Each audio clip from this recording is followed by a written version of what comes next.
face-to-face meeting ever. A historic race for president upended just weeks ago. President Biden withdrawing after his last debate. Donald Trump now up against a new opponent. The candidates separated by the smallest of margins, essentially tied in the polls nationally, and in the key battlegrounds, including right here in Pennsylvania, all still very much in play. The ABC News presidential debate starts right now.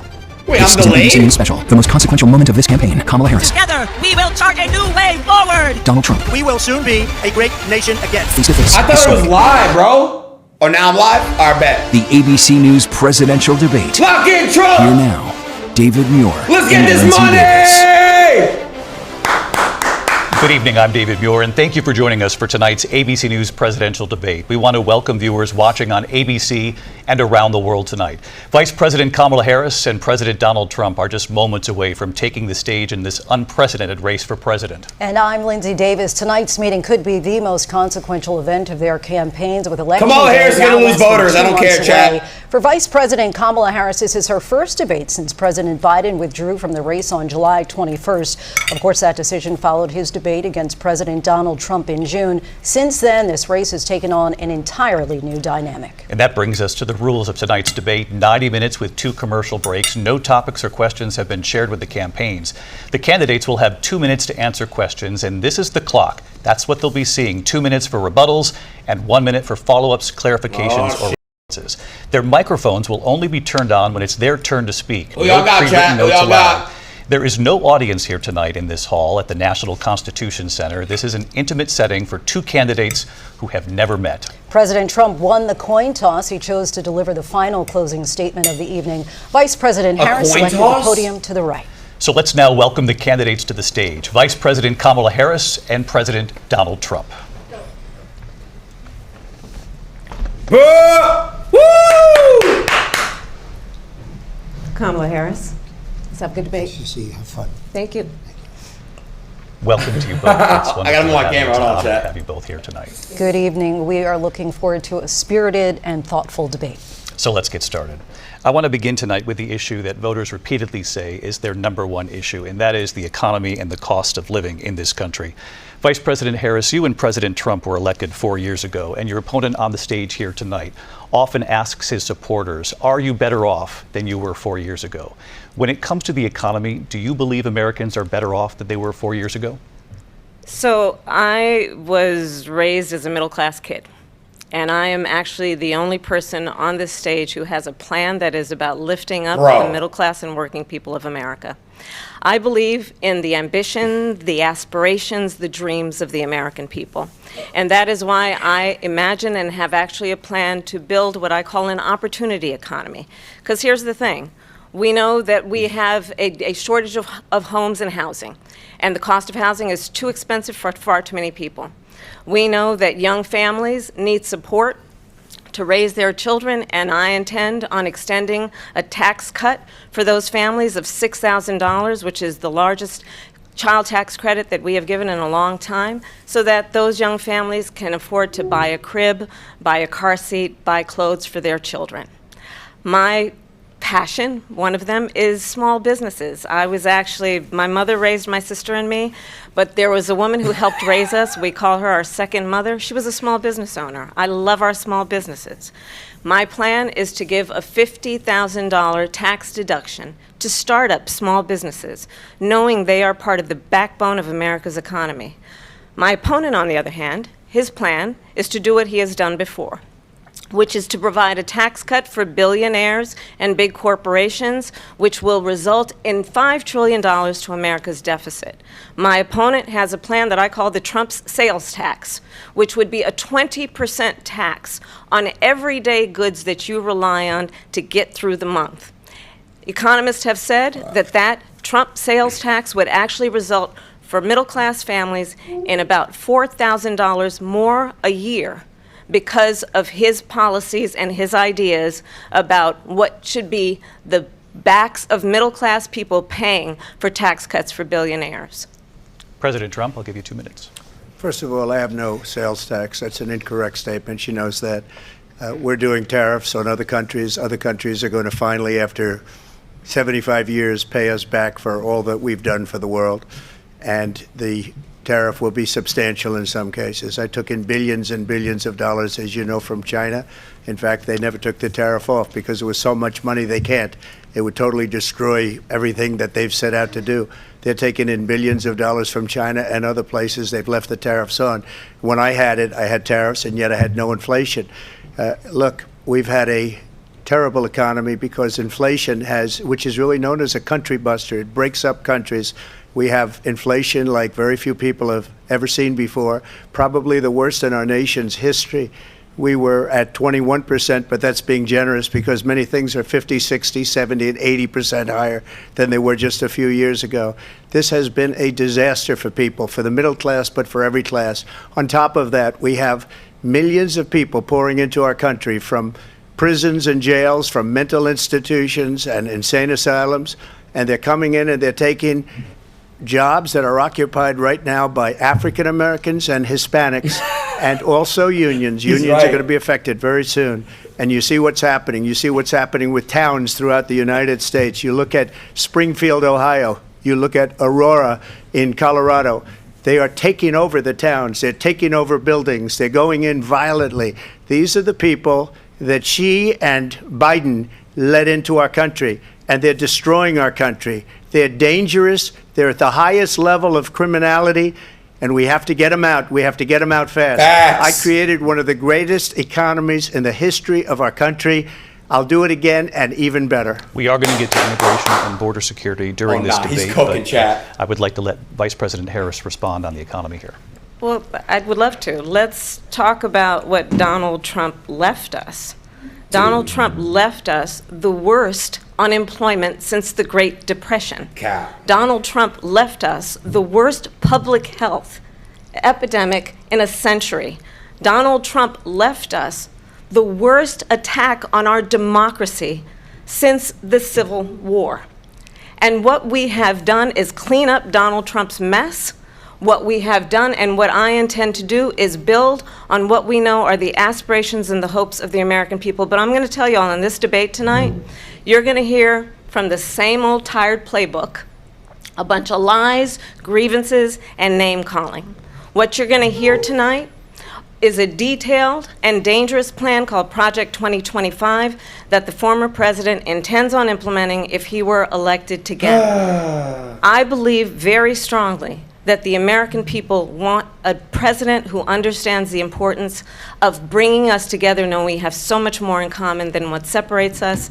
And I pledge to you to be a president for all Americans. President Trump will give you a minute here to respond. Number one, I have nothing to do, as you know, and as she knows better than anyone, I have nothing to do with Project 2025. That's out there. I haven't read it. I don't want to read it purposely. I'm not going to read it. This was a group of people that got together. They came up with some ideas, I guess some good, some bad.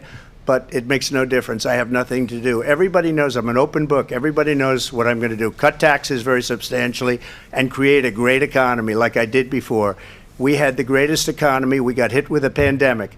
And the pandemic was not since 1917, where 100 million people died, has there been anything like it. We did a phenomenal job with the pandemic. We handed them over a country where the economy and where the stock market was higher than it was before the pandemic came in. Nobody's ever seen anything like it. We made ventilators for the entire world. We got gowns, we got masks, we did things that nobody thought possible. And people give me credit for rebuilding the military. They give me credit for a lot of things, but not enough credit for the great job we did with the pandemic. But the only jobs they got were bounce back jobs. These were jobs bounce back, and it bounced back and it went to their benefit. But I was the one that created them. They know it, and so does everybody else. Vice President Harris, I'll let you respond. So he's right. Donald Trump has no plan for you. And when you look at his economic plan, it's all about tax breaks for the richest people. I am offering what I describe as an opportunity economy, and the best economists in our country, if not the world, have reviewed our relative plans for the future of America. What Goldman Sachs has said is that Donald Trump's plan would make the economy worse, mine would strengthen the economy. What the Wharton School has said is Donald Trump's plan would actually explode the deficit. 16 Nobel laureates have described his economic plan as something that would increase inflation and by the middle of next year would invite a recession. You just have to look at where we are and where we stand on the issues. And I'd invite you to know that Donald Trump actually has no plan for you because he is more interested in defending himself than he is in looking out for you. That's just a soundbite. They gave me what to say.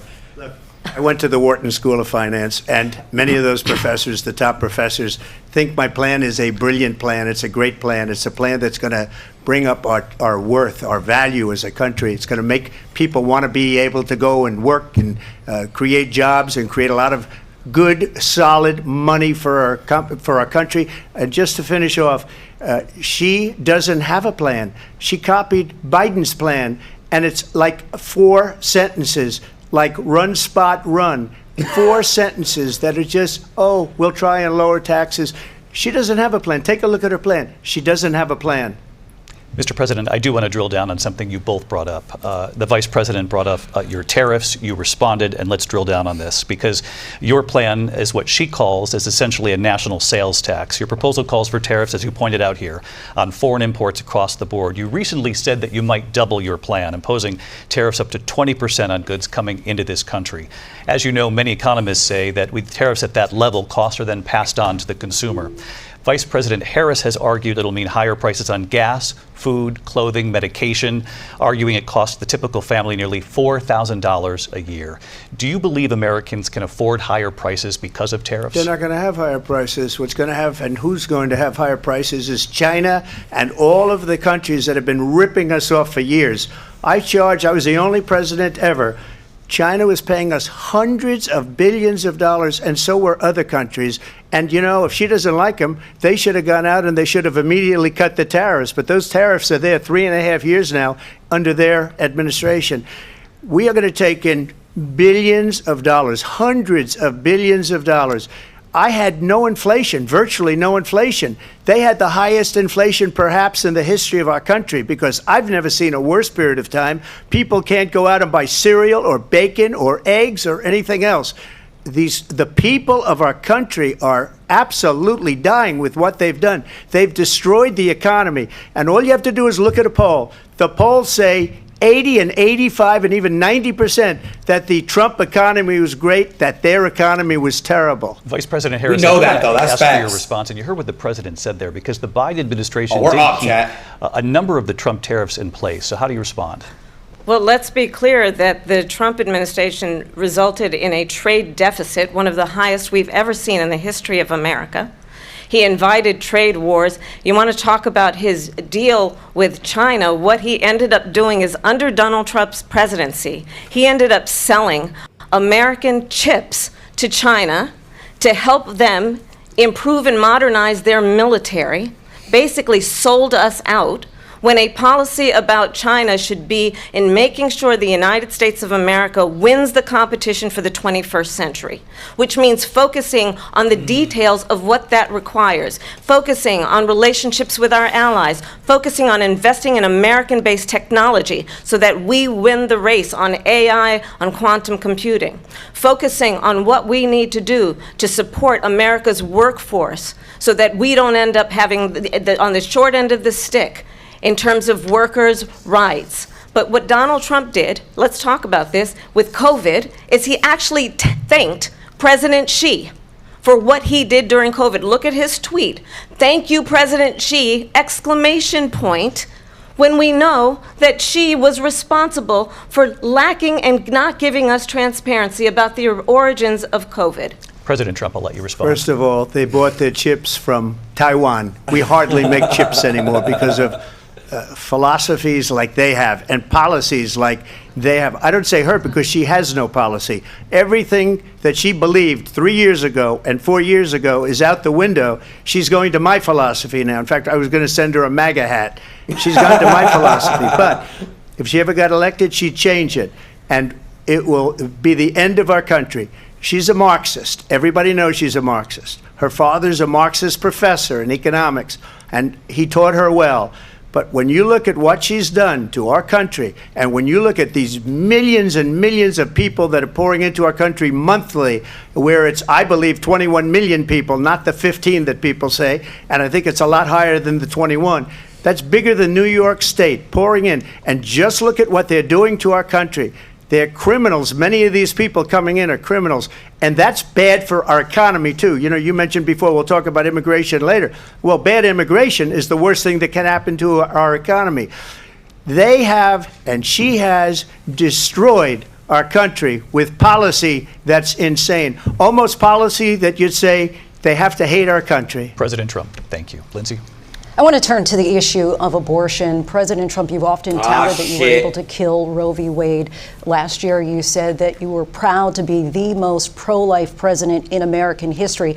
Then last month, you said that your administration would be great for women and their reproductive rights. In your home state of Florida, you surprised many with regard to your 6-week abortion ban because you initially had said that it was too short. And you said, quote, I'm going to be voting that we need more than 6 weeks. But then the very next day, you reversed course and said you would vote to support the 6-week ban. Vice President Harris says that women shouldn't trust you on the issue of abortion because you've changed your position so many times. Therefore, why should they trust you? Well, the reason I'm doing that vote is because the plan is, So as biased, you know, the bro. vote is, they have abortion in the 9th month. They even have, and you can look at the governor of West Virginia, the previous governor of West Virginia, not the current governor, who's doing an excellent job, but the governor before, he said the baby will be born and we will decide what to do with the baby. In other words, we'll execute the baby. And that's why I did that, because that predominates, because they're radical. The Democrats are radical in that. And her vice presidential pick, which I think was a horrible pick, by the way, for our country, because he is really out of it.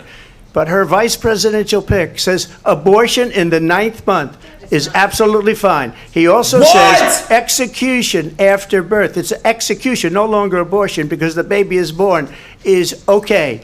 And that's not okay with me, hence the vote. But what I did is something for 52 years. They've been trying to get Roe v. Wade into the states.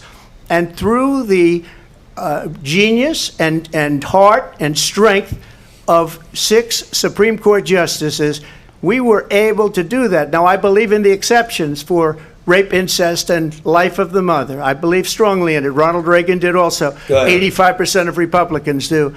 Exceptions. Very important. But we were able to get it, and now states are voting on it. And for the first time, you're going to see, look, this is an issue that's torn our country apart for 52 years. Every legal scholar, every Democrat, every Republican, liberal, conservative, they all wanted this issue to be brought back to the states where the people could vote. And that's what happened. Now, Ohio, the vote was somewhat liberal. Kansas, the vote was somewhat liberal, much more liberal than people would have thought. But each individual state is voting. It's the vote of the people now. It's not tied up in the federal government. I did a great service in doing it. It took courage to do it. And the Supreme Court had great courage in doing it. And I give tremendous credit to those 6 justices. There is no state in this country where it is legal to kill a baby after it's born. Madam Vice President, I want to get your response to President Trump. Well, as I said, you're going to hear a bunch of lies, and that's not actually a surprising fact. Let's understand how we got here.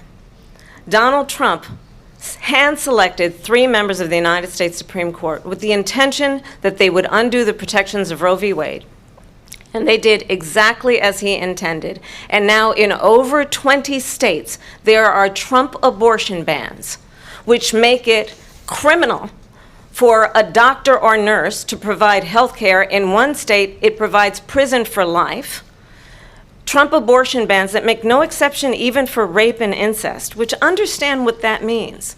A survivor of a crime of violation to their body does not have the right to make a decision about what happens to their body next. That is immoral. And one does not have to abandon their faith or deeply held beliefs to agree. The government, and Donald Trump certainly, should not be telling a woman what to do with her body. I have talked with women around our country. You want to talk about this is what people wanted? Oh, she's so Pregnant cringe, women bro. who want to carry a pregnancy to term, suffering from a miscarriage, being denied care in an emergency room because the healthcare providers are afraid they might go to jail, and she's bleeding out in a car in the parking lot. She didn't want that. Her husband didn't want that. A 12 or 13-year-old survivor of incest being forced to carry a pregnancy to term. They don't want that. He just said he's And I pledge to you When Congress passes a bill to put back in place the protections of Roe v. Wade, as President of the United States, I will proudly sign it into law. But understand, if Donald Trump were to be reelected, he will sign a national abortion ban. Understand, in his Project 2025, there would be a national abortion, a monitor that would be monitoring your pregnancies, your miscarriages. I think the American people believe that certain freedoms, in particular the freedom to make decisions about one's own body, should not be made by the government. Thank you, Vice President Harris. Well, there she goes again. It's a lie. I'm not signing a ban, and there's no reason to sign a ban. Literally, because he's we've not. gotten what everybody wanted. Democrats, Republicans, and everybody else, and every legal scholar wanted it to be brought back into the states. And the states are voting. And it may take a little time, but for 52 years, this issue has torn our country apart. And they've wanted it back in the states. And I did something that nobody thought was possible. The states are now voting. What she says is an absolute lie. And as far as the abortion ban, no, I'm not in favor of abortion ban, but it doesn't matter because this issue has now been taken over by the states. Would you veto a national abortion ban if it came Well, to I your won't desk? have to because, again, two things. Number one, she said she'll go back to Congress. She'll never get the vote. It's impossible for her to get the vote, especially now with the 50-50, and essentially 50-50 in both Senate and the House. She's not going to get the vote. She can't get the vote. She won't even come close to it. So it's just talk. You know what it reminds me of? When they said they're going to get student loans terminated, and it ended up being a total catastrophe. The student loans, and then I think probably her boss, if you call him a boss, he spends all his time on the beach. But look, her boss went out and said, we'll do it again. We'll do it a different way. And he went out, got rejected again by the Supreme Court. So all these students got taunted with this whole thing about this whole idea. And how unfair that would have been, part of the reason they lost, to the millions and millions of people that had to pay off their student loans. They didn't get it for free. But they were saying it's the same way that they talked about that they talk about abortion. But if I could just get a yes or no, because your running mate, J.D. Vance, has said that you would veto it if it did come to your desk. Well, I didn't discuss it with J.D. In all fairness, J.D., and I don't mind if he has a certain view, but I think he was speaking for me, but I really didn't. Look, we don't have to discuss it because she'd never be able to get it, just like she couldn't get student loans. They couldn't get student loans. They didn't even come close to getting student loans. They taunted young people and a lot of other people that had loans. Chat. They can never get this approved. So it doesn't matter what she says about going to Congress. Well, wonderful. Let's go to Congress. Do it. But the fact is that for years they wanted to get it out of Congress and out of the federal government, and we did something that everybody said couldn't be done. And now you have a vote of the people on abortion. Vice President Harris, I want to give you your time to respond, but I do want to ask, would you support any restrictions on a woman's right to an abortion? I absolutely support reinstating the protections of Roe v. Wade, and as you rightly mentioned, nowhere in America is a woman carrying a pregnancy to term and asking for an abortion. That is not happening. It's insulting to the women of America. And understand what has been happening under Donald Trump's abortion bans. Couples who pray and dream of having a family are being denied IVF treatments. What is happening in our country? Working people, working women, who are working one or two jobs, who can barely afford childcare as it is, have to travel to another state to get on a plane sitting next to strangers to go and get the health care she needs. Barely can afford to do it, and what you are putting her through is unconscionable. I can't. And the people of America have not, the majority of Americans believe in a woman's right to make decisions about her own body. And that is why in every state where this issue has been on the ballot, in red and blue states both, the people of America have voted for freedom. Vice President Harris, Excuse me, I thank have you. to respond. Another lie. It's another lie. I have been a leader on IVF, which is fertilization. The IVF, I have been a leader. In fact, when they got a very negative decision on IVF from the Alabama courts, I saw the people of Alabama and the legislature 2 days later voted it in. I've been a leader on it. They know that, and everybody else knows it. I have been a leader on fertilization, IVF.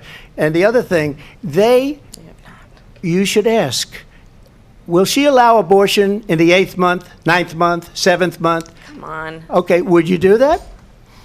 Why don't you ask her that question? Why don't you answer That's the problem. question? Would you because veto? Under Roe v. Wade, Answer the question. Would you veto? You could do abortions in the 7th month, the 8th month, the 9th That's month, not true. and probably after birth. Just look at the former governor of Virginia. Mute her the fucking governor mic. of Virginia Why said we is her put the mic baby aside and then we unmuted? determine what we want to do with the baby. President Trump, thank you. We're going to turn now What? to immigration and border security. We know it's an issue that's important to Republicans, Democrats, voters across the board in this country. Vice President Harris, you were tasked by President Biden with getting to the root causes of migration from Central America. We know that illegal border crossings reached a record high in the Biden administration. This You're past losing this June, one, girl. President Biden Sorry, you imposed are. tough new asylum restrictions. We know the numbers since then have dropped significantly. But my question to you tonight is, why did the administration wait until 6 months before the election to act? And would you have done anything differently from President Biden on this? So I'm the only person on this stage who has prosecuted transnational criminal organizations for the trafficking of guns, drugs, and human beings. And let me say that the United States Congress, including some of the most conservative members of the United States Senate, came up with a border security bill which I supported. And that bill would have put 1,500 more border agents on the border to help those folks who are working there right now overtime trying to do their job. It would have allowed us to stem the flow of fentanyl coming into the United States. I know there are so many families watching tonight who have been personally affected by the surge of fentanyl in our country. That bill would have put more resources to allow us to prosecute transnational criminal organizations for trafficking in guns, drugs, and human beings. But you know what happened to that bill? Donald Trump got on the phone, called up some folks in Congress, and said, kill the bill. And you know why? Because he'd prefer to run on a problem instead of fixing a problem. And understand, this comes at a time where the people of our country actually need a leader who engages in solutions, who actually addresses the problems at hand. But what we have in the former president is someone who would prefer to run on a problem instead of fixing a problem. And I'll tell you something, he's going to talk about immigration a lot tonight, even when it's not the subject that is being raised.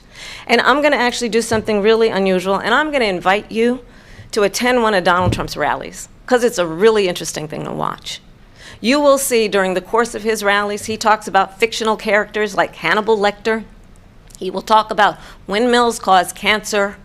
And what you will also notice is that people start leaving his rallies early out of exhaustion and boredom. That's actually cap. And I will tell you, the one thing you will not hear him talk about is you. You will not hear him talk about your needs, your dreams, and your desires. And I'll tell you, I believe you deserve a president who actually puts you first, and I pledge to you that I will. Vice President Harris, thank you. After President they Trump, on that perform, point, I want to get your these response. I would like to respond. They Let me just ask, perform, though, they all why leave her didn't shit. Biden kill that bill, and successfully so? That would have put thousands of additional agents in Oh, office. that's all biased, Just Chad. let me respond as to the Please. rallies. She said people start leaving. People don't go to her rallies. There's They no don't. reason to go. And the people that do go, she's bussing them in and paying them to be there. Yo! And then showing them in a different light.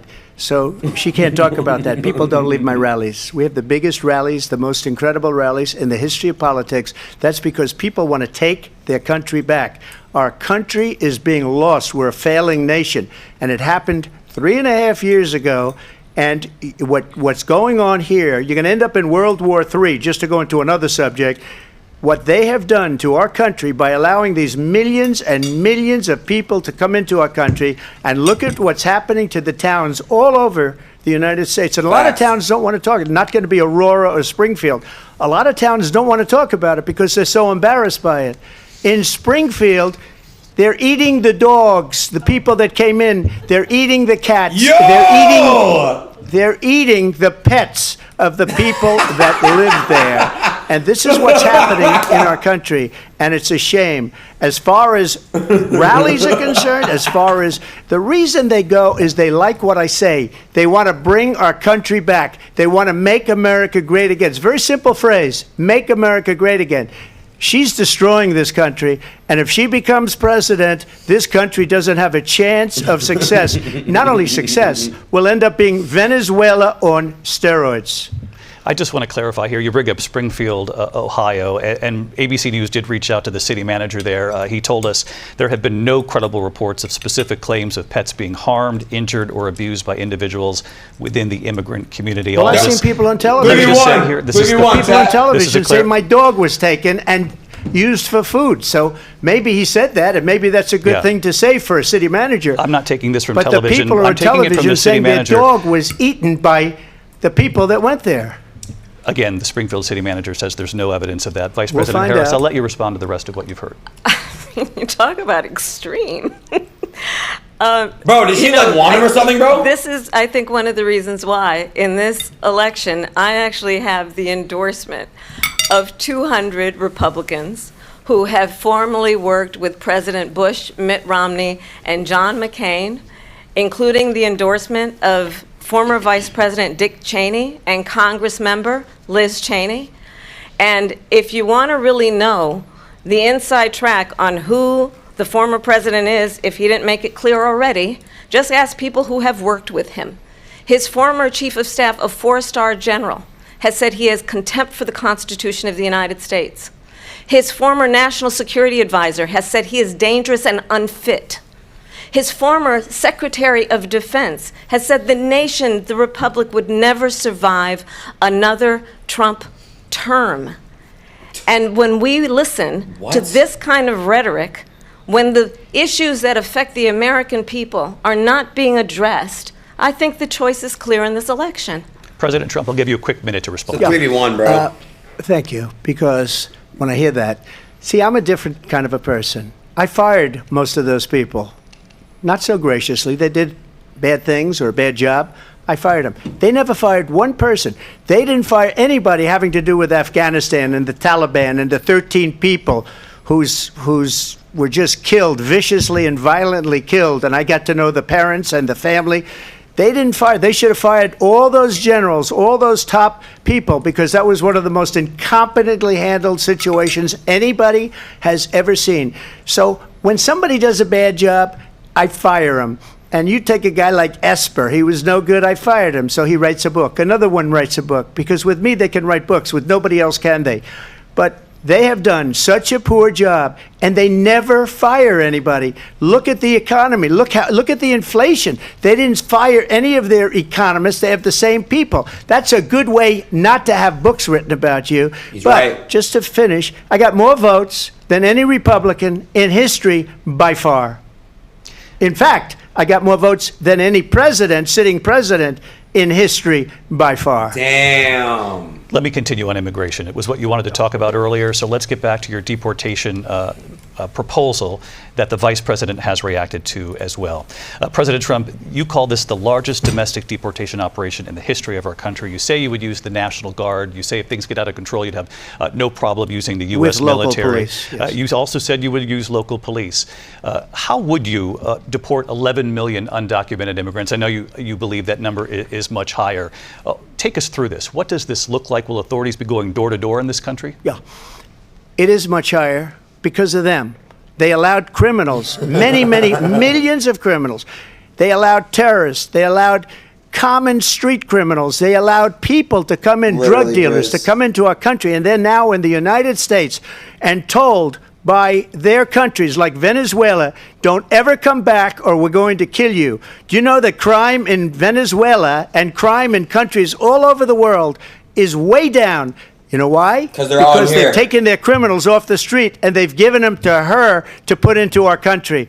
And this will be one of the greatest mistakes in history for them to allow, and I think they probably did it because they think they're going to get votes, but it's not worth it because they're destroying the fabric of our country by what they've done. There's never been anything done like this at all. They've destroyed the fabric of our country. Millions of people let in, and all over the world, crime is down all over the world except here. Crime here is up and through the roof. Despite their fraudulent statements that they made, crime in this country is through the roof. And we have a new form of crime. It's called migrant crime. And it's happening at levels that nobody thought possible. President Trump, as you know, the FBI says overall violent crime is actually coming down in this country. But Vice Excuse President me, Harris, the I'll FBI give you they were defrauding statements. They didn't include the worst cities. They didn't include the cities with the worst crime. It was a fraud. Just like their number of 818,000 jobs that they said they created turned out to be a fraud. President Trump, thank you. I'll let you respond, Vice President Harris. Well, I think this is so rich coming She's from so someone cringe, who bro. has been prosecuted Fuck, dude. for national security crimes. So should you and all your economic crimes, friends. election interference. Oh my God. Has been found liable Ironic. for sexual assault, and his next big court appearance is in November at his own criminal sentencing. And let's be clear where each person stands on the issue of what is important about respect for the rule of law and respect for law enforcement. The former vice president called for defunding federal law enforcement, 45,000 agents, get this, on the day after he was arraigned on 34 felony counts. So let's talk about what is important in this race. It is important that we move forward, that we turn the page on this same old tired rhetoric and address the needs of the American people, address what we need to do about the housing shortage, which I have a plan for, address what we must do to support our small businesses, address bringing down the price of groceries. But frankly, the American people are exhausted with this same old tired playbook. Vice President Harris, thank you. Excuse me. Every one of those cases was started by them against their political opponent. And I'm winning most of them, and I will win the rest on appeal. And you saw that with the decision that came down just recently from the Supreme Court. I'm winning most of them. But those are cases, it's called weaponization. Never happened in this country. They weaponized the Justice Department. Every one of those cases was involved with the DOJ, from Atlanta and Fani Willis to the Attorney General of New York and the DA in New York. Every one of those cases. And then they say, oh, he's a criminal. They're the ones that made them go after me. By the way, Joe Biden was found essentially guilty on the documents case. And what happened in my documents case? They said, oh, that's the toughest of them all. A complete and total victory. 2 months ago, it was thrown out. It's weaponization, and they used it, and it's never happened in this country. They used it to try and win an election. They're fake cases. President Trump, thank you. A really quick response here, Vice President Harris, on this notion of weaponization of the Justice Department. Well, let's talk about extreme and understand the context in which this election in 2024 is taking place. The United States Supreme Court recently ruled that the former president would essentially be immune from any misconduct if he were to enter the White House again. Understand, this is someone who has openly said he would terminate, I'm quoting, terminate the Constitution of the United States, that he would weaponize the Department of Justice against his political enemies. Someone who has openly expressed disdain for members of our military. Understand what it would mean if Donald Trump were back in the White House with no guardrails, because certainly we know now the court won't stop him. We know J.D. Vance is not going to stop him. It's up to the American people Vice President to stop Harris, him. Thank you. Lindsay? Vice President Harris, in your last run for president. This is the one that weaponized, not me. She weaponized. I probably took a bullet to the head because of the things that they say about me. They talk about democracy. I'm a threat to democracy. They're the threat to democracy with a fake Russia investigation We do have a lot that went nowhere. We have a lot to get to. Lindsay? Vice President Harris, in your last run for president, you said you wanted to ban fracking. Now you don't. You wanted mandatory government buyback programs for assault weapons. Now your campaign says you don't. You supported decriminalizing border crossings. Now you're taking a harder line. I know you say that your values have not changed. So then why have so many of your policy positions changed? So my values have not changed, and I'm going to discuss every one of the, at least every point that you've made. But in particular, let's talk about fracking over here in Pennsylvania. I made that very clear in 2020. I will not ban fracking. I have not banned fracking as Vice President of the United States. And in fact, I was the tie-breaking vote on the Inflation Reduction Act, which opened new leases for fracking. My position is that we have got to invest in diverse sources of energy so we reduce our reliance on foreign oil. We have had the largest increase in domestic oil production in history because of an approach that recognizes that we cannot over-rely on foreign oil. As it relates to my values, let me tell you, I grew up a middle-class kid raised by a hardworking mother who worked and saved and was able to buy our first home when I was a teenager. The values I bring to the importance of home ownership, knowing not everybody got handed $400 million on a silver platter and then filed bankruptcy 6 times, is a value that I bring to my work, to say we are going to work with the private sector and home builders to increase 3 million homes, increase by 3 million homes by the end of my first term. My work that is related to having a friend when I was in high school who was sexually assaulted by her stepfather. And my focus then on protecting women and children from violent crime is based on a value that is deeply grounded in the importance of standing up for those who are most vulnerable.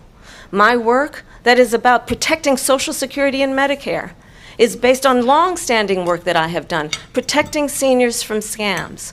My values have not changed. And what is important is that there is a president who actually brings values and a perspective that is about lifting people up and not beating people down and name-calling.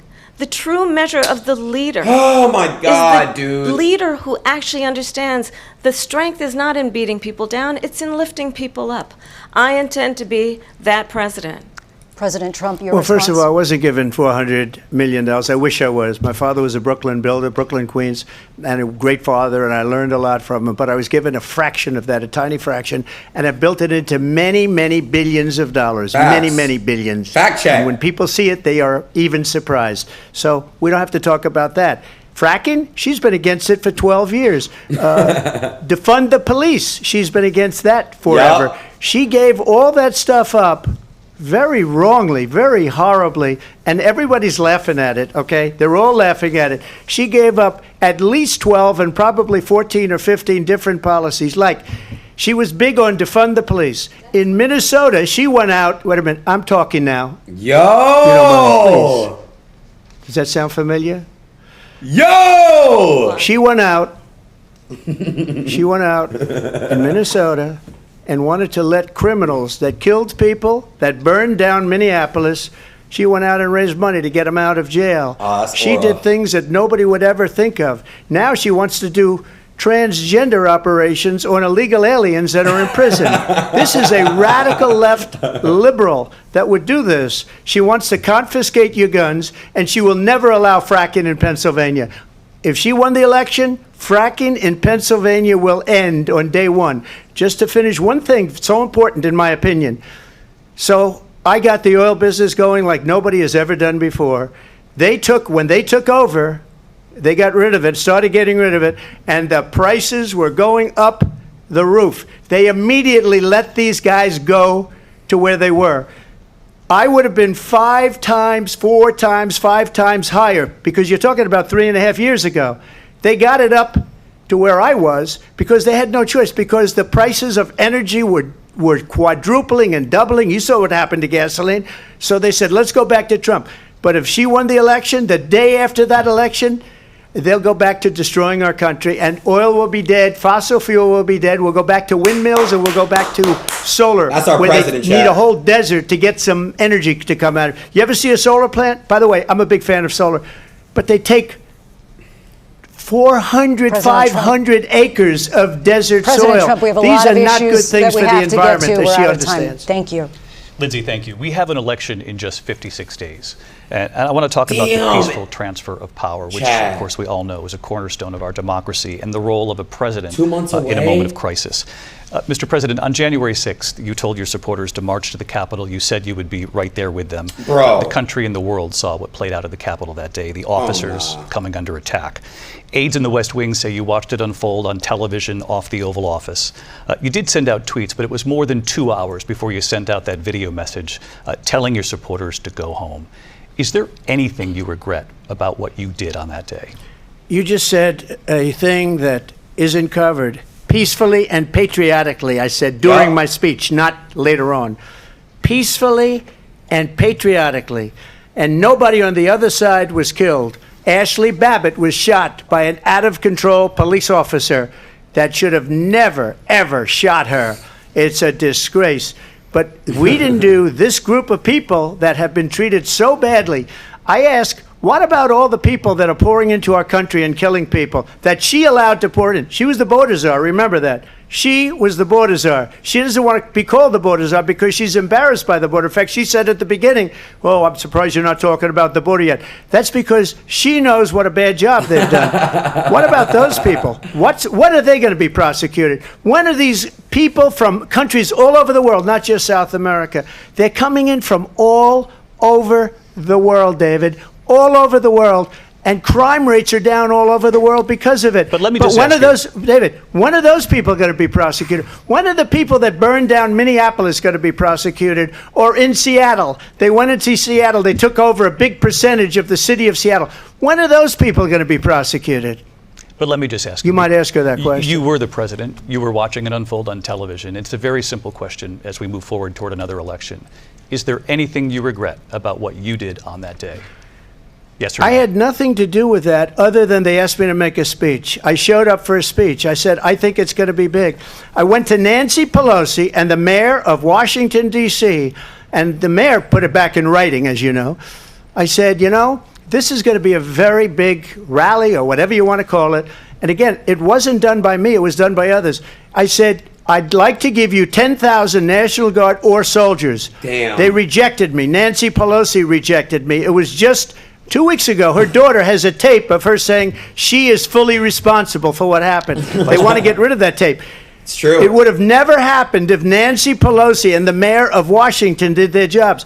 I wasn't responsible for security. Nancy Pelosi was responsible. She didn't do her job. Facts. The question was about you as president, not about former Speaker Pelosi, but I do want Vice President Harris to respond here. I was at the Capitol on January 6th. I was the vice president-elect. I was also an acting senator. I was there. And on that day, the President of the United States incited a violent mob to attack our nation's capital, to desecrate our nation's capital. On that day, 140 law enforcement officers were injured, and some died. And understand, the former president has been indicted and impeached for exactly that reason. But this is not an isolated situation.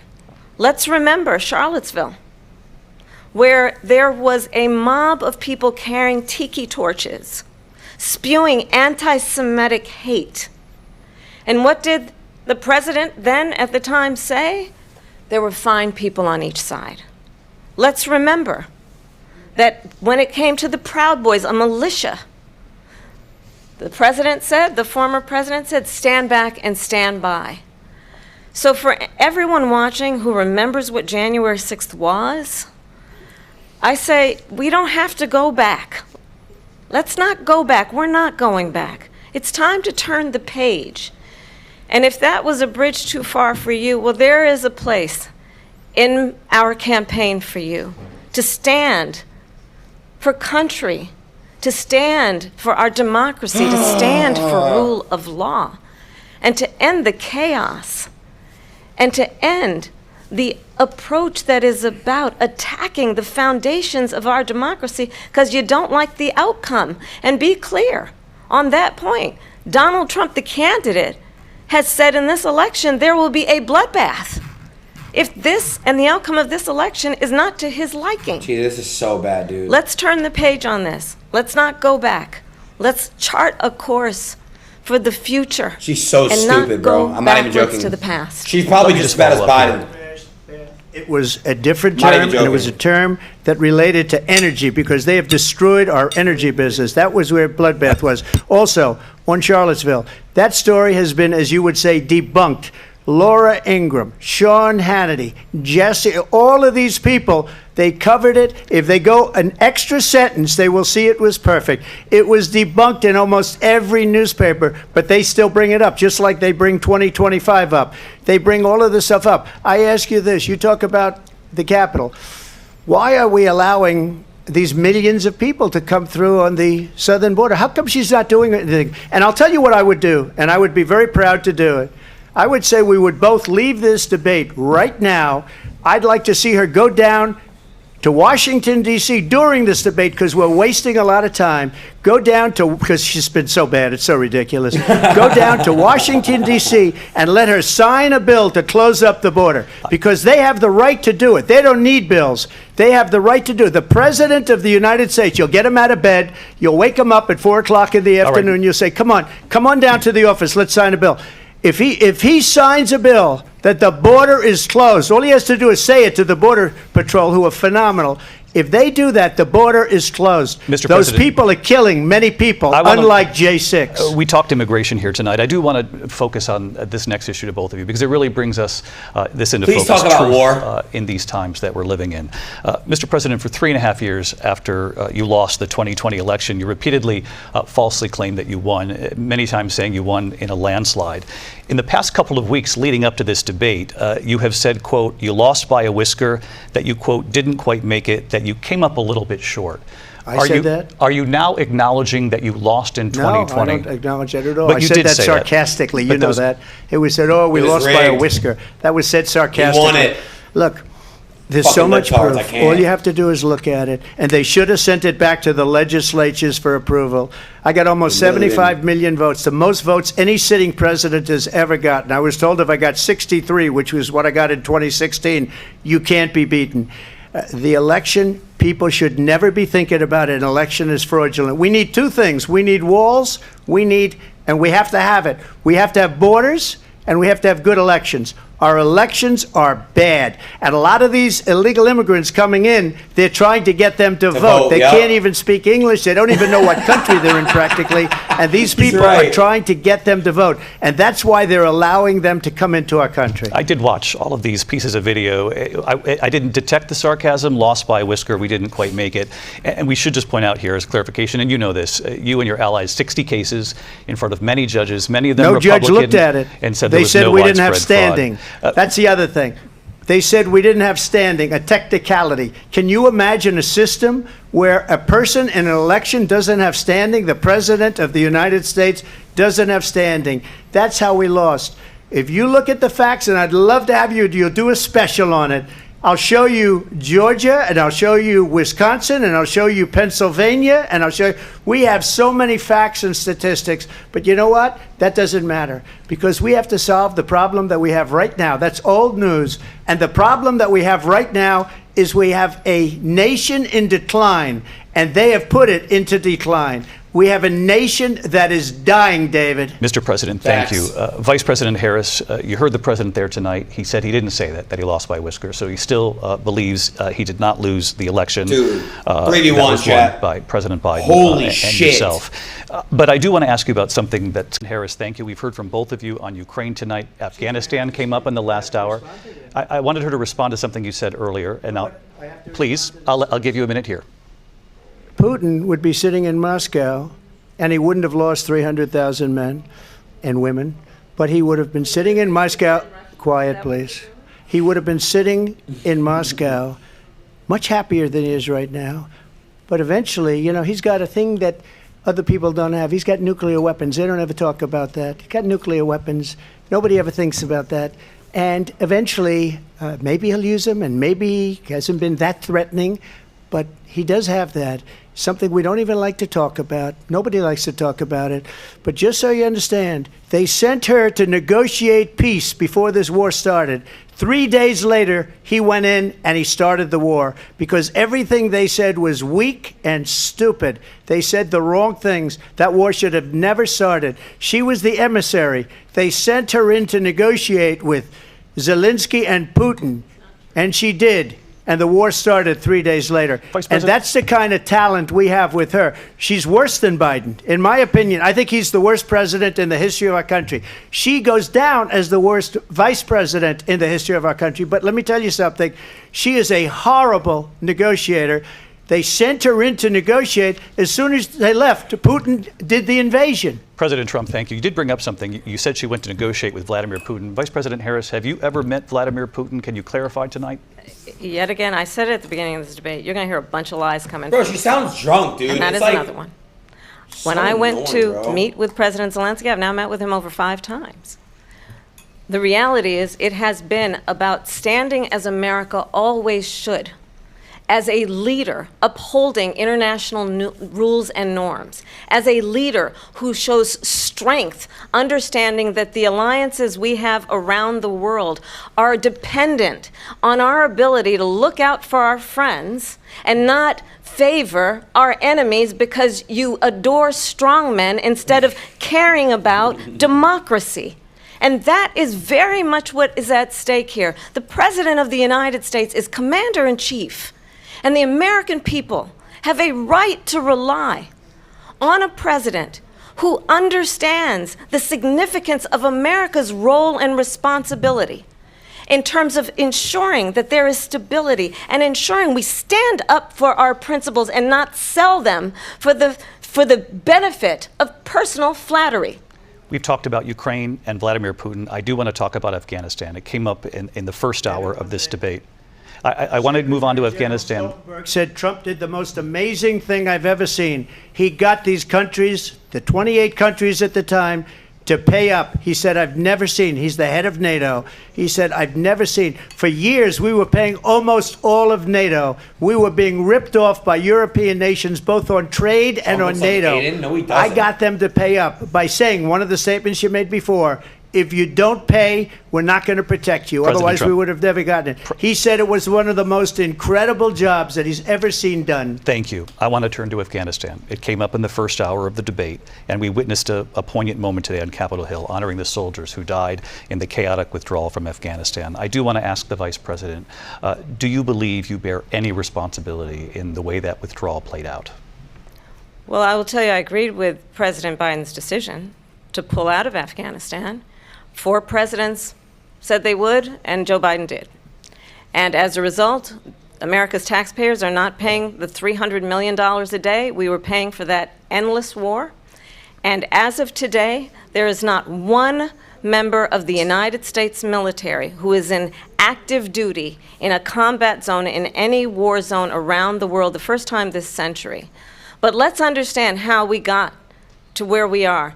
Donald Trump, when he was president, negotiated one of the weakest deals you can imagine. He calls himself a deal maker. Even his national security advisor said it was a weak, terrible deal. And here's how it went down. He bypassed the Afghan government. He negotiated directly with a terrorist organization called the Taliban. The negotiation involved the Taliban getting 5,000 Taliban terrorists released. And get this, What? And the president at the time invited the Taliban to Camp David, a place of storied significance for us as Americans, a place where we honor the importance of American diplomacy, where we invite and receive respected world leaders. And this former president, as president, invited them to Camp David because he does not again appreciate the role and responsibility of the President of the United States to be Commander-in-Chief with a level of respect. And this gets back to the point of how he has consistently disparaged and demeaned members of our military, fallen soldiers, and the work that we must do to uphold the strength and the respect of the United States of America around the world. Vice President Harris, thank you. President Trump, your response to her saying that you began the negotiations with the Taliban. So, It's cat chat. if you take a look at that period of time, the Taliban was killing our soldiers, a lot of them, with snipers. And I got involved with the Taliban because the Taliban was doing the killing. That's the fighting force within Afghanistan. They don't bother doing that because, they deal with the wrong people all the time. But I got involved. And Abdul is the head of the Taliban. He is still the head of the Taliban. And I told Abdul, don't do it anymore. You do it anymore, you're going to have problems. And he said, why do you send me a picture of my house? I said, you're going to have to figure that out, Abdul. And for 18 months, we had nobody killed. We did have an agreement negotiated by Mike Pompeo. It was a very good agreement. The reason it was good, it was We were getting out. We would have been out faster than them, but we wouldn't have lost the soldiers. We wouldn't have left many Americans behind, and we wouldn't have left $85 billion worth of brand new, beautiful military equipment behind. And just to finish, they blew it. The agreement said you have to do this, and they didn't do it. They didn't do it. The agreement was terminated by us because they didn't do what they were supposed to do. I want to move on. And these people did the worst withdrawal, and in my opinion, the most embarrassing moment in the history of our country. And by the way, that's why Russia attacked Ukraine, because they saw how incompetent she and her boss are. President Trump, thank you. I want to move on now to race and golly, politics girl. in this country. Mr. President, you recently said of Vice President Harris, quote, "I didn't know she was black until a number of years ago when she happened to turn black, and now she wants to be known as black." Just turned black. I want to ask a bigger picture question here tonight. Did he say that on my Why do you stream? believe it's appropriate to weigh in on the racial identity of your opponent? I don't, and I don't care. I don't care what she is. I don't care. You make a big deal out of something. I couldn't care less. Whatever she wants to be is okay with me. But those were your words, so I'm I asking. don't know. I mean, all I can say is I read where she was not black, that she put out, and I'll say that. And then I read that she was black, and that's okay. Either one was okay with me. That's up to her. That's up to her. Vice President Harris, your thoughts on this? I think honestly, I think it's a tragedy that we have someone who wants to be president who has consistently, over the course of his career, attempted to use race to divide the American people. You are not black. You just came black. The vast majority of us For know that we have so voters. much more in common than what separates us, and we don't want Oh my God. this kind of approach that is just constantly trying to divide us, and especially by race. And let's remember, Dude. how Donald Trump started. He was land. He owned buildings. And he was investigated because he refused to rent property to black families. Let's remember, this is the same individual who took out a full-page ad in the New York Times calling for the execution of 5 young black and Latino boys who were innocent, the Central Park 5. Took out a full-page ad calling for their execution. This is the same individual who spread birther lies about the first black president of the United States. And I think the American people want better than that, want better than this, want someone who understands, as I do, I travel our country. We see in each other a friend. We see in each other a neighbor. We don't want a leader who is constantly trying to have Americans point their fingers at each other. Well, we're fucked, Jen. I meet with people all the time who tell me, can we please just have discourse about how we're going to invest in the aspirations and the ambitions and the dreams of the American people? Knowing that regardless of people's color or the language their grandmother speaks, we all have the same dreams and aspirations and want a president who invests in those, not in hate and division. Vice President Harris, thank you. Lindsay? Dude, this is President so Trump, this is bad, now dude. your third time. This is the most divisive presidency in the history of our country. There's never been anything like it. They're destroying our country. And they come up with things like You're weird. what she just said.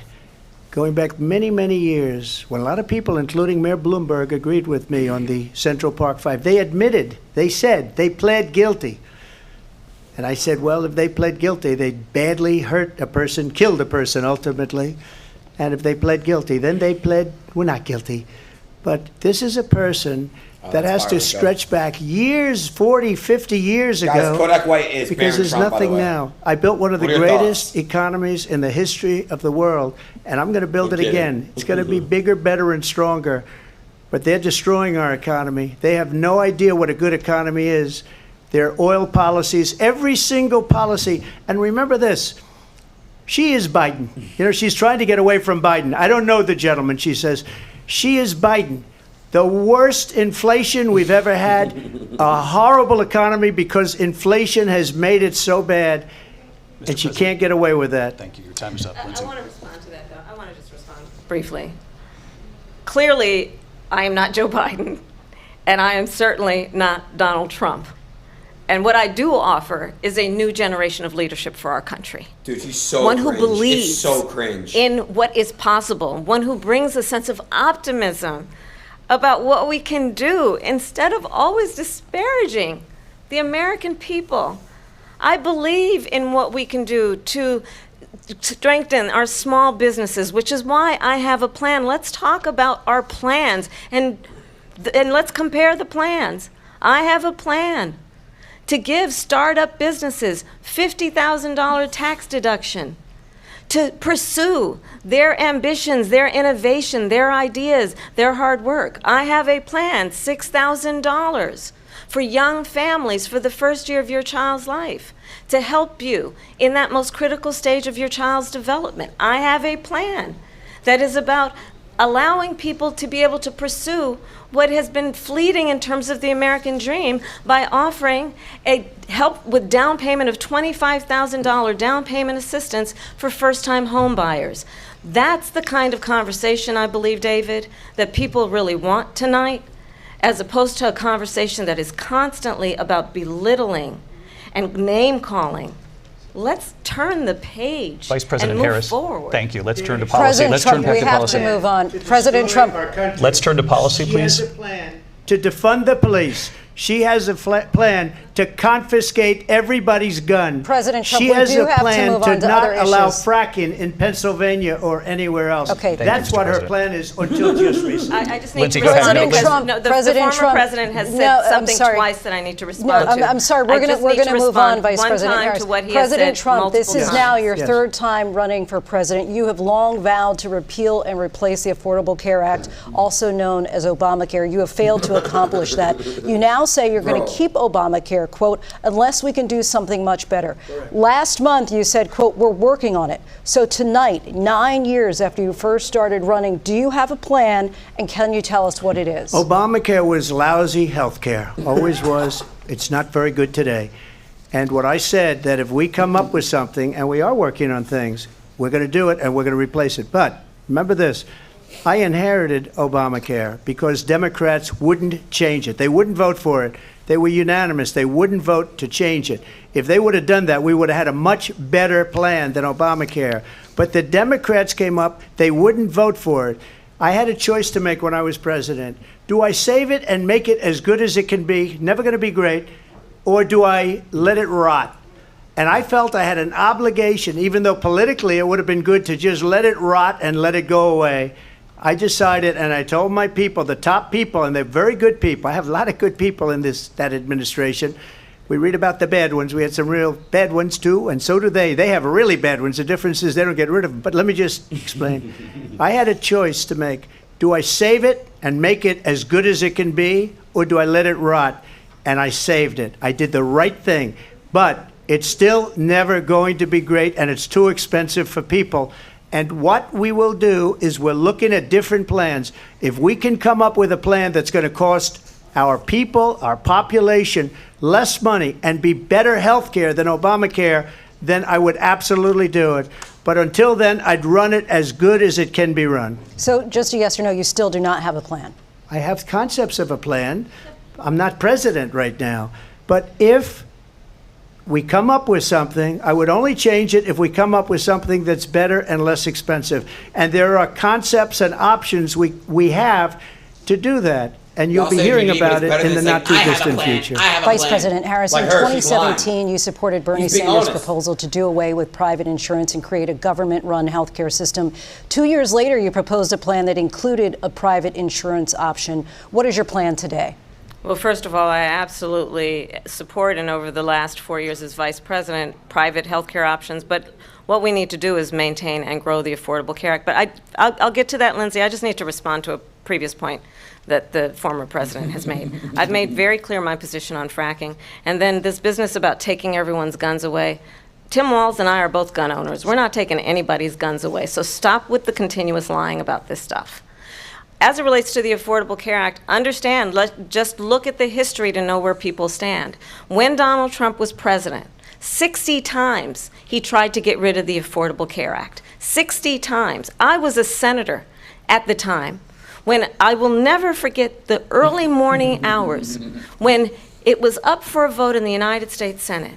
And the late, great John McCain, who you have disparaged as being, you don't like him, you said, at the time because he got caught. He was an American hero. The late, great John McCain, I will never forget that night, walked onto the Senate floor and said, "No, you don't. No, you don't. No, you don't get rid of the Affordable Care Act. You have no plan." And what the Affordable Care Act has done is eliminate the ability of insurance companies to deny people with pre-existing conditions. I don't have to tell the people watching tonight, you remember what that was like? Remember when an insurance company could deny if a child had asthma, if someone was a breast cancer survivor, if a grandparent had diabetes? And thankfully, as I've been vice president, and we over the last 4 years have strengthened the Affordable Care Act, we have allowed for the first time Medicare to negotiate drug prices on behalf of you, the American people. Donald Trump said he was going to allow Medicare to negotiate drug prices. He never did. We did. And now we have capped the cost of insulin at $35 a month. Since I've been vice president, we have capped the cost of prescription medication for seniors at $2,000 a year. And when I am president, we will do that for all people, understanding that the value I bring to this is that access to health care should be a right and not just a privilege of those who can afford it. And the plan has to be to strengthen the Affordable Care Act, not get rid of it. Vice President Harris, thank in terms you. of where Donald Trump stands on that. I want to move to an issue that's important for a lot She of... made a mistake. Number one, John McCain fought Obamacare for 10 years. But it wasn't only him. It were all of the Democrats that kept it going. And you know what? We can do much better than Obamacare, much less money. But she won't improve private insurance for people, private medical insurance. That's another thing she doesn't want to get. People are paying privately for insurance that have worked hard and made money, and they want to have private. She wants everybody to be on government insurance where you wait 6 months for an operation that you need immediately. President Trump, thank you. We have another issue that we'd like to get to that's important for a number of Americans, in particular younger voters, and that's climate change. President Trump, with regard to the environment, you say that we have to have clean air and clean water. Vice President Harris, you call climate change an existential threat. The question to you both tonight is, what would you do to fight climate change? And Vice President Harris, we'll start with you. 1 minute for you each. Dude. Well, the former president has said that climate change is a hoax.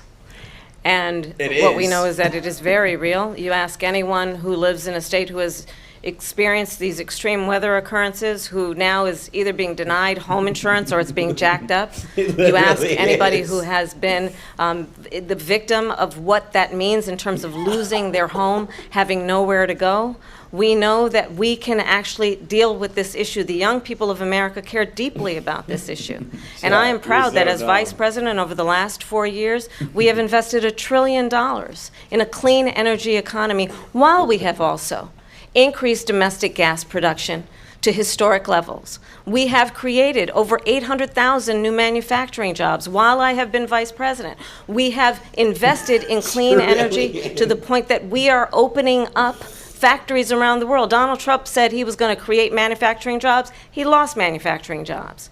And I'm also proud to have the endorsement of the United Auto Workers and Sean Fain, who also know that part of building a clean energy economy includes investing in American-made products, American automobiles. It includes growing what we can do around American manufacturing and opening up auto plants, not closing them like happened under Donald Trump. Vice President Harris, thank you. It didn't happen under Donald Trump. Let me just tell you, they lost 10,000 manufacturing jobs this last month.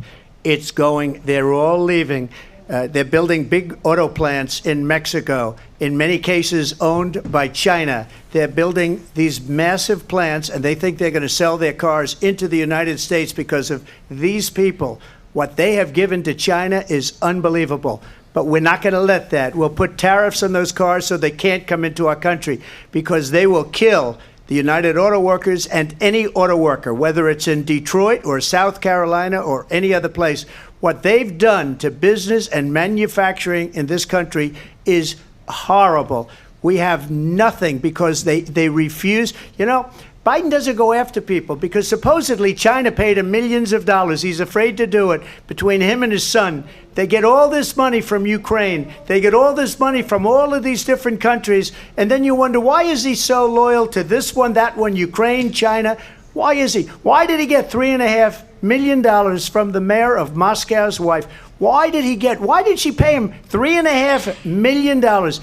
This is a crooked administration, and they're selling our country down the tubes. President Trump, thank you. Thank you. We'll be right back with closing statements from both of our candidates. An historic night, this ABC News presidential debate from Philadelphia. Back in a moment. Damn. I mean, dude, the debate. So this debate, honestly, for me, when's the next one they're doing, Chad? Because The ABC News presidential debate. we got it. The next one better be on Fox.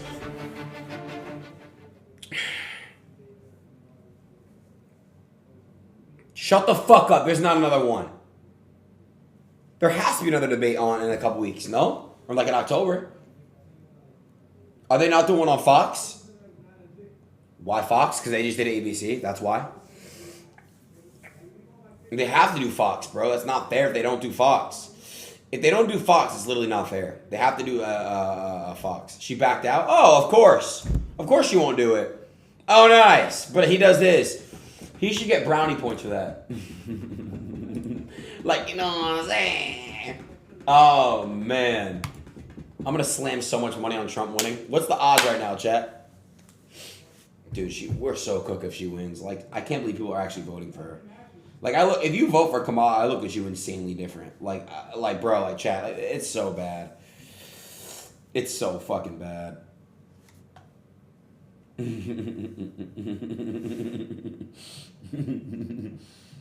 It's just so fucking cooked. Oh my God. It's so bad if she wins. Now, what do you guys actually think happens election day? That young families need support to raise their children, and I intend on extending a tax cut for those families of $6,000, which is the largest child tax credit that we have given in a long time, so that those young families can afford to buy a crib, buy a car seat, buy clothes for their children. My passion, She meant like a crib for like a crib, like a baby crib. All due fairness. Like, she says she has a gun. I promise she doesn't have a gun. I promise she doesn't have a gun. It's so fucking cooked. It's so fucking cooked. I don't even know anymore, dude.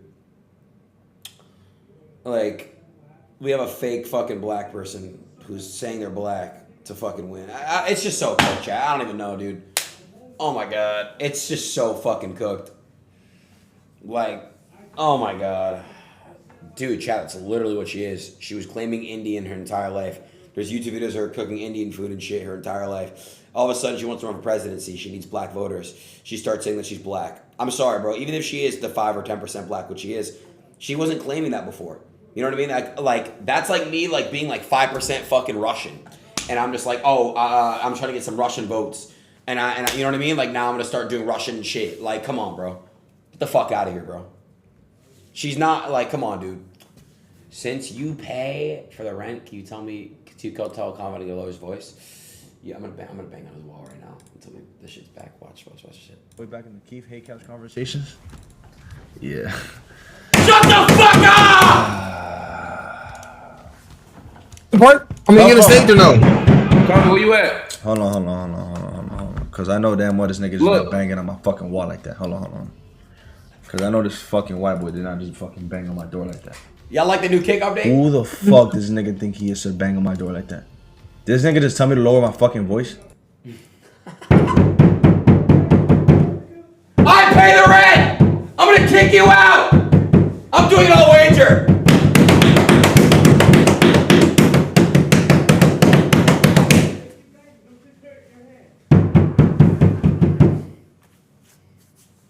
Oh, my hands, chat. You know, chat, dad duties. You're a 24-year-old? Guys, it is my birthday in a month. What are you guys getting me for my birthday, by the way? Everyone type what you're getting me right now. You guys all have to get me something. All 58,000 people in here. What are y'all getting me, huh? You're weird, Lico. Fucking weirdo.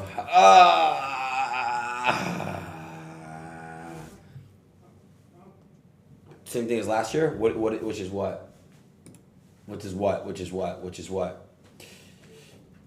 Oh, man. Oh, man. All right, final statements, man.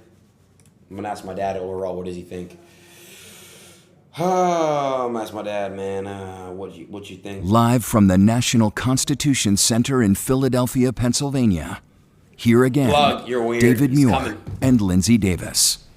Welcome back tonight. The time has come for closing statements, and Vice President Harris, we begin with you. So I think you've heard tonight two very different visions for our country.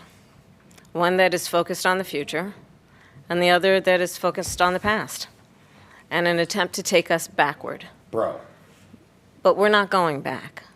And I do believe that the American people know we all have so much more in common than what separates us. And we can chart a new way forward. And a vision of that includes having a plan, understanding the aspirations, the dreams, the hopes, the ambition of the American people, which is why I intend to create an opportunity economy, investing in small businesses, in new families, in what we can do around protecting seniors, what we can do that is about giving hardworking folks a break and bringing down the cost of living. I believe in what we can do together that is about sustaining America's standing in the world and ensuring that we have the respect that we so rightly deserve, including respecting our military and ensuring we have the most lethal fighting force in the world. I will be a president that will protect our fundamental rights and freedoms, including the right of a woman to make decisions about her own body and not have her government tell her what to do. I'll tell you, I started my career as a prosecutor. I was a DA, Let's go I back was to an girls attorney not being able general, to vote, a chat. United States senator, Psych, and now it was a vice joke. president. I've only had one client, the people. And I'll tell you, as a prosecutor, I never asked a victim or a witness, are you a Republican or a Democrat? The only thing I ever asked them, are you okay? Bruh. And that's the kind of president we need right now. Someone who cares about you and is not putting themselves first. I intend to be a president for all Americans and focus on what we can do over the next 10 and 20 years to build back up our country by investing right now in you, the American people. Vice President Harris, thank you. President Trump? So she just started by saying she's going to do this, she's going to do that, she's going to do all these wonderful things. Why hasn't she done it? Thank She's you! been there for 3.5 Literally. years. They've had 3.5 years to fix the border. They've had 3.5 years to create jobs and all the things we talked about. Why hasn't she done it? She should leave right now, go down to that beautiful White House, go to the Capitol, get everyone together and do the things you want to do, but you haven't done it and you won't do it because you believe in things that the American people don't believe in. You believe in things like we're not going to frack, we're not going to take fossil fuel, we're not going to do things that are going to make this country strong, whether you like it or not. Germany tried that, and within 1 year, they were back to building normal energy plants. We're not ready for it. We can't sacrifice our country for the sake of bad vision. But I just ask one simple question. Why didn't she do it? We're a failing nation. We're a nation that's in serious decline. We're being laughed at all over the world. All over the world, they're laughed. I know the leaders very well. They're coming to see me. They call me. We're laughed at all over the world. They don't understand what happened to us as a nation. We're not a leader. We don't have any idea what's going on. We have wars going on in the Middle East. We have wars going on with Russia and Ukraine. We're going to end up in a third world war, and it'll be a war like no other because of nuclear weapons, the power of weaponry. I rebuilt our entire military. She gave a lot of it away to the Taliban. She gave it to Afghanistan. What these people have done to our country, and maybe toughest of all, is allowing millions of people to come into our country. Many of them are criminals, and they're destroying our country. The worst president, the worst vice president in the history of our country. President Trump, thank you. And that is our ABC News presidential debate from here in Philadelphia at the National Constitution Center. I'm Lindsay Davis. And I'm David Muir. Thank you for watching here in the U.S. and all over the world, and from all of us here at ABC News. Good night.